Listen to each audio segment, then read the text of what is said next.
Hello and welcome back to the Kingdom Review. Today we are going to the Flower and Garden Festival, which is held at Epcot. This was my first time ever going to the Flower and Garden Festival, and I absolutely loved it. It was such a wonderful experience.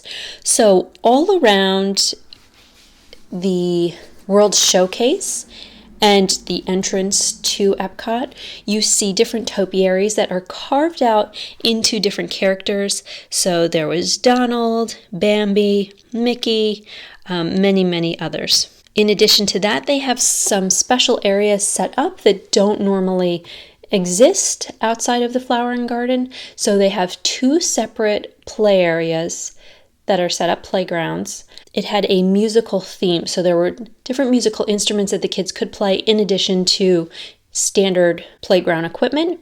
They had almost like cabanas with many seats inside, so the parents could sit in the shade while their kids played. This was just a wonderful area. Now, if you pay full price and you don't go to Disney often, that might not be the best use of your time, but if you go somewhat frequently, then I think giving them some time in that play area was really nice. They also have a section that's set up by the Go-Go Squeeze, which is an applesauce company. And the reason I mention that is because right outside of it, they're just handing out free squeezable applesauce, which was really nice. It was chilled, so it was a good little snack for my toddler. And then from there, you walk into this area where you're surrounded by butterflies. Surrounded is not the right word. There actually weren't that many butterflies, but it was a different experience. And then what I have to say is my favorite is like the Food and Wine Festival.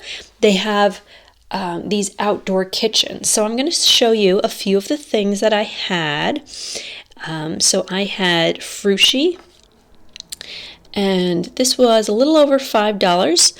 But many of these things you can use as a snack credit. And that was kiosk near Japan. Then I went to the kiosk near Morocco, and I had a drink called the Desert Rose, which was pomegranate and champagne. That was delicious. Then I had at Florida Fresh a watermelon cucumber slushy, and that was very refreshing on a hot day.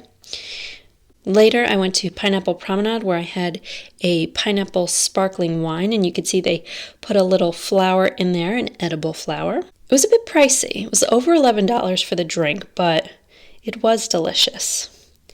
And then the last stop that I went to for that day was the Primavera Kitchen.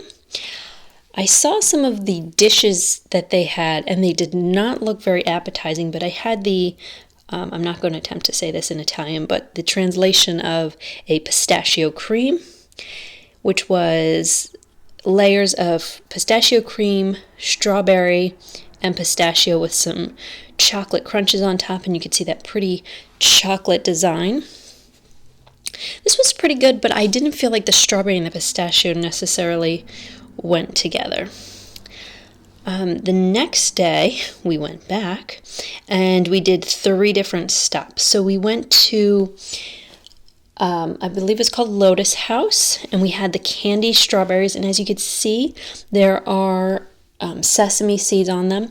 So the candy wasn't as hard as I thought, so you could actually crunch into it pretty easily, but it does flake off the strawberry, so you kind of have to, you can manage. You pick it back up and work it out. But I thought that the sesame added something really nice to the flavor. It's very different than anything I had, and I really liked it. Strawberries were super fresh.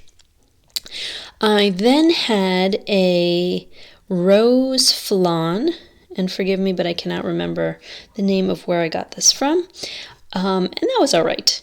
And then the last thing that we had was the tres leches from La Isla Fresca. So it was $3.75 for this, which I feel like was a good deal, and it had a guava puree. I thought that this had no taste. It was pretty bad. So the price for the portion was good, but not for the taste. So that was my experience at the Flower and Garden Festival. Definitely a fun experience with a lot of unique things that you don't find at Epcot. at other points in the year. So if you can, next year, check it out. It's a lot of fun. All right, if you want to hear more about my adventures in Walt Disney World, then click the subscribe button and I will talk to you soon. Bye now.